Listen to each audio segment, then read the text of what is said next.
When you work on the open ocean, distance changes your perspective on everything. You spend 6 months a year surrounded by nothing but deep water and steel. You don't do it because it's fun.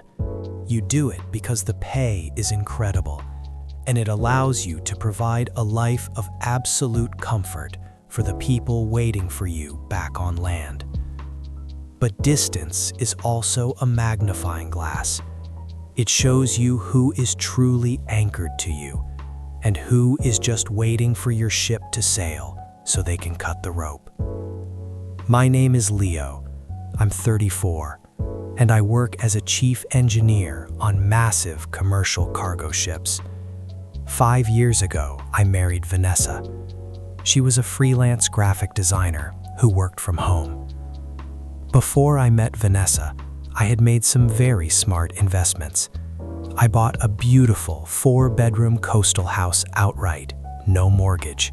It was in my name alone. I also had one prized possession, a fully restored cherry red 1969 Ford Mustang Mach 1. It belonged to my late father. We restored it together when I was a teenager. That car was a piece of my soul. When Vanessa and I got married, we agreed she would manage the household while I was deployed. I left her with a joint account padded with $30,000 every rotation, paid off her student loans, and gave her the life of a coastal housewife. I thought she was keeping the home fires burning. I didn't realize she was using that fire to burn down everything I had built.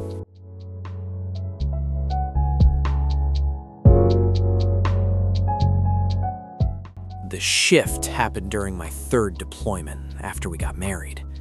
I was on a route from Long Beach to Singapore, meaning the time zones were brutal and satellite Wi-Fi was spotty at best. Normally, Vanessa and I FaceTimed every single day, but about 2 months into the voyage, she started going completely dark. The red flags started waving, and from 5,000 miles away, they looked like distress signals. First, the excuses.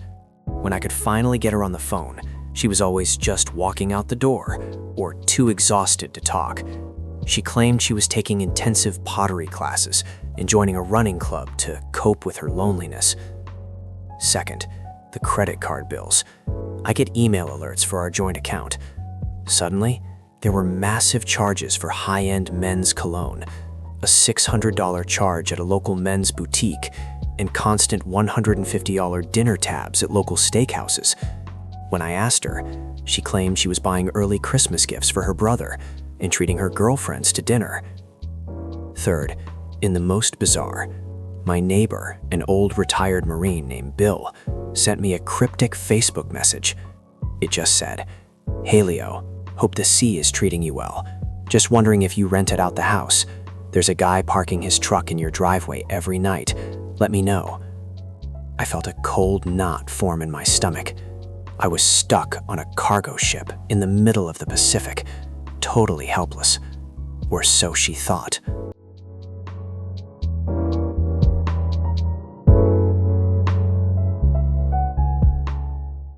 Before I left on this deployment, I had installed a new smart garage system because the old motor was failing. It allowed me to open and close the garage door via an app, and it had a small, motion-activated security camera built into the hub. I never mentioned the camera to Vanessa because it wasn't meant for security, just to monitor the door. I opened the app on my phone, sitting in my steel cabin at 2 a.m. I clicked on the live feed. The garage lights were on. There was a guy standing in my garage. He looked like a local club promoter, covered in cheap tattoos, wearing a tank top, holding a beer. But he wasn't just standing there. He was leaning against my father's 1969 Mustang.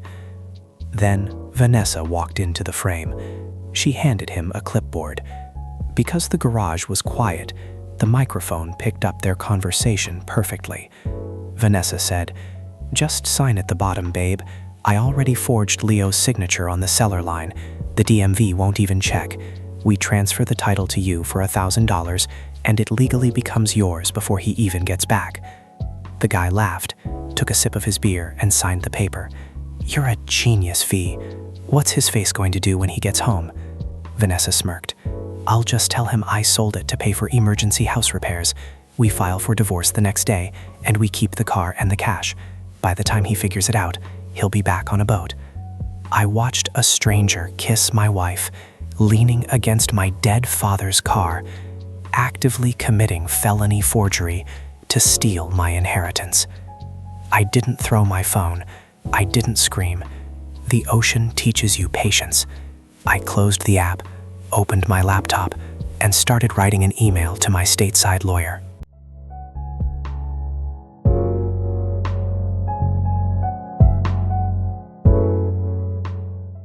When you work at sea, you have to plan for worst-case scenarios. If an engine fails, you need a backup. Before we got married, my lawyer insisted I signed a comprehensive general power of attorney over to my older brother David, who lived 3 towns over from my house. It was just a precaution in case I was ever injured at sea or unreachable. Vanessa had no idea David had total legal authority over my assets. I emailed the video clip of the garage to David and my lawyer. Then I called Vanessa on FaceTime. "Hey baby," I said, smiling through the terrible satellite connection. "I miss you." "I miss you too, Leo. I'm so lonely here." She lied perfectly. "Listen," I said, looking sad. "We had an issue with the main propulsion system. We are getting delayed in port. I won't be home for another 8 weeks. I'm so sorry." Her eyes actually lit up with joy before she forced a frown. "Oh no, baby, that's terrible. But don't worry, I'll hold the fort down here. Take your time and be safe." I hung up. She thought she had 2 more months to play house with her loser boyfriend. She didn't realize the countdown timer had just hit 0.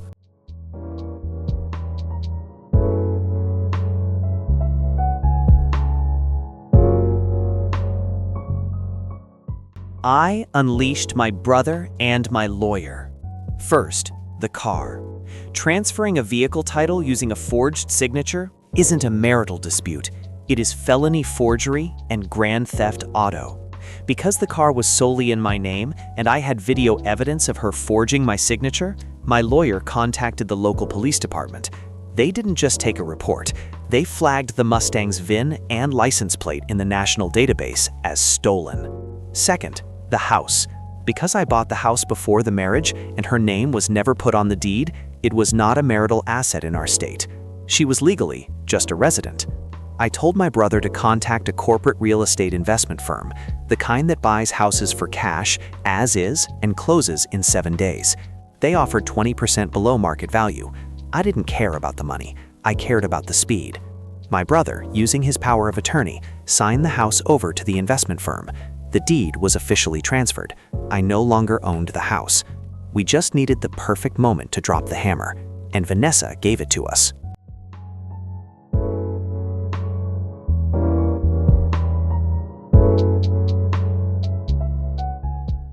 Vanessa texted me that she was going on a 2-week yoga retreat in Cabo and wouldn't have cell service. I checked our joint account. She had bought 2 first-class tickets to Mexico. She and her boyfriend were taking a vacation on my dime. The moment their plane left the tarmac, the new owners of the house moved in. The investment firm sent a property management team. They changed every lock on the doors. They packed all of Vanessa's clothes and personal items into cardboard boxes and put them in a self-storage unit, leaving a legal eviction notice taped to the front door. Meanwhile, the boyfriend had left my Mustang parked at his buddy's apartment complex while they were in Mexico so he could show it off when he got back. 2 weeks later, Vanessa and her boyfriend flew back to the States. They took an Uber to the house. When Vanessa tried her key, it didn't turn. When she looked through the window, the house was completely empty. No furniture, nothing. Just a piece of paper taped to the glass that read, "Property of Apex Holdings, LLC, no trespassing." Panicking, her boyfriend told her to wait there while he got his buddy to drop off the Mustang so they could figure out what was going on. He got into my 1969 Mustang, turned the key, and pulled out onto the main highway. He made it exactly 3 miles before an automatic license plate reader on a police cruiser flagged the car.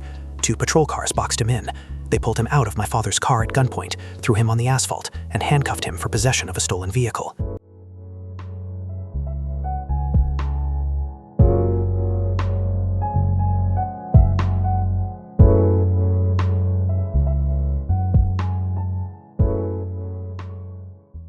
I watched the entire arrest via the dash cam I had secretly installed in the Mustang years ago, which uploads to the cloud when connected to cellular networks.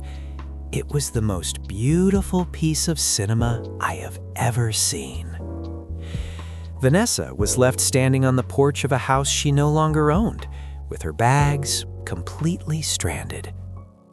When she finally got a hold of her boyfriend, he was calling from the county jail, screaming at her because he was facing 5 to 10 years in prison for grand theft auto. When she tried to use the joint debit card to check into a hotel, it was declined.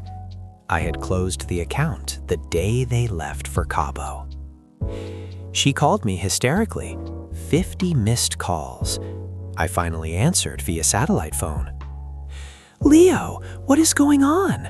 The house is sold, my stuff is gone, and they arrested my friend for driving your car," she screamed, playing the victim.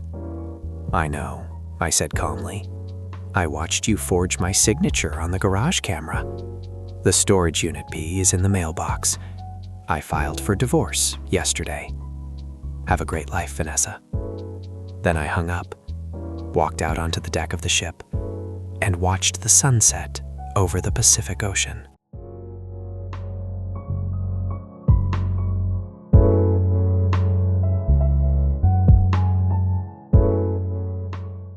It's been 3 years since that deployment. The boyfriend tried to claim Vanessa tricked him, but because his signature was on the forged title, he took a plea deal for receiving stolen property and served 18 months in a state penitentiary. Vanessa was charged with felony forgery. Because it was her first offense, she avoided jail time, but the felony conviction completely ruined her life. She couldn't get a job anywhere that required a background check. During the divorce, she got absolutely nothing because the house was sold legally and the money was locked in a trust she had no access to. As for me, I got my father's Mustang back without a scratch on it. I took the money from the house sale and bought a beautiful cabin in the Pacific Northwest. I still work at sea, but now when I come home, my house is peaceful and my car is exactly where I left it. If there is a lesson to be learned here, it's this. Distance doesn't ruin relationships, it exposes them. If you leave someone to guard your castle and they invite the enemy inside, don't try to fight them for the keys. Just sell the castle, change the locks, and let them sleep outside in the rain. Thanks for listening.